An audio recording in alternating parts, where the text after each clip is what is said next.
Subjuntivo.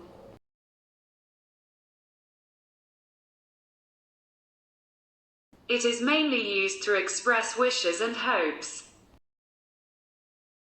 Eu desejo que pode receber carro por Natal.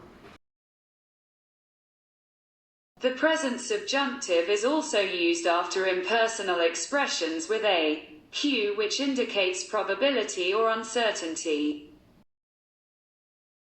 É provável que lluve amanhã.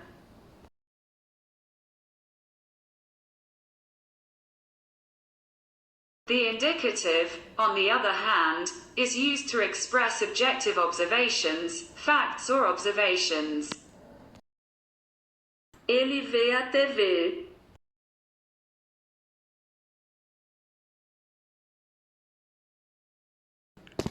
After the expressions that indicate security and certainty, e claro que, e obvio que, the present subjunctive is not used but the indicative.